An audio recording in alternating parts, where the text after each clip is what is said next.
আসসালামু আলাইকুম। কৃষিকাজ বলতে আমরা বুঝি যে কৃষিকাজ হলো অশিক্ষিত মূর্খদের কাজ। আসলে এই ধারণাটা সম্পূর্ণ ভুল। কৃষিকাজে কিন্তু অনেক জ্ঞানের প্রয়োজন। চাষাবাদ করার জন্য একটা কৃষককে আবহাওয়া সম্পর্কে পারদর্শী হতে হয়, একটা কৃষককে অর্থনীতি বুঝতে হয়, একটা কৃষককে সামাজিকীকরণ বুঝতে হয়। কারণ এই যে এখন যে দেখতে পাচ্ছেন ধান ফলিয়েছে, এই ধান ফলানোর আগে কিন্তু বীজতলায় বীজ তৈরি করতে হয়।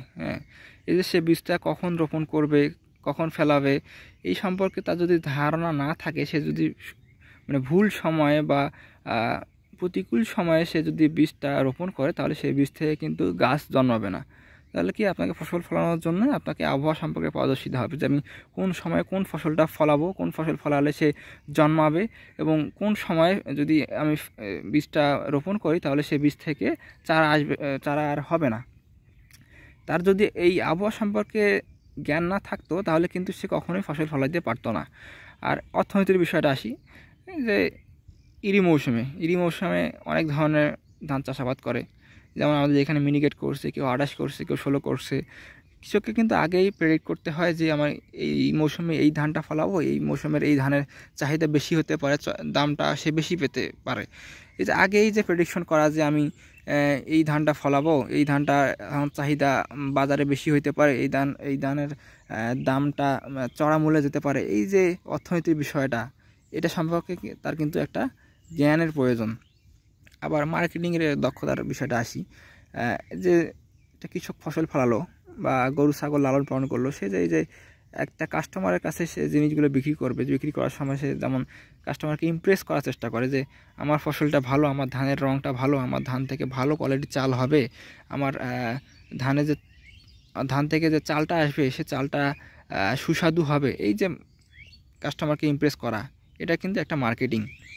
তাহলে কি একটা কৃষককে মার্কেটিংয়ের একটা অভিজ্ঞতা লাগে। একটা কৃষককে সামাজিকীকরণ বুঝতে হয়। কারণ এই যে ধান ফলিয়েছে, এক একটা জমি কিন্তু এক একটা মানুষের। ধান ফলানোর আগে জমি প্রস্তুত করা হয়, জমি প্রস্তুত করার সময় সে কি আল কোদাল পাড়তে হয়, চাষ করতে হয়। এই যে সে অন্য আল কাটা যাবে না, অন্য জমি থেকে পানি নেওয়া যাবে না, এই যে সামাজিকীকরণ, এসব কিন্তু বুঝতে হয়। কিন্তু আমাদের যে কৃষকদের কিন্তু কোনো প্রাতিষ্ঠানিক শিক্ষা নেই। প্রাতিষ্ঠানিক শিক্ষা ছাড়াও আমাদের কৃষকরা প্রতিনিয়ত এই কৃষিতে ডেভেলপ করতেছে। যতই দিন যাচ্ছে ততই ফলন বেশি ফলাচ্ছে। অনেক কৃষক দেখা যাচ্ছে যে নতুন নতুন ধানের জাত উদ্ভাবন করতেছে, নতুন নতুন ফসল ফলাচ্ছে।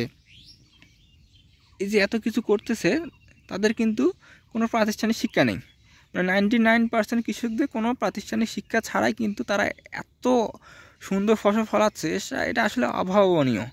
আর কৃষিতে কিন্তু আমাদের আরও অনেক ডেভেলপ হইতো যদি আমরা শিক্ষিত লোকেরা কৃষিতে আসতাম। শিক্ষিত লোকেরা যদি কৃষিতে আসে, বাংলাদেশের কৃষি কিন্তু অনেক দূরে এগিয়ে যাবে।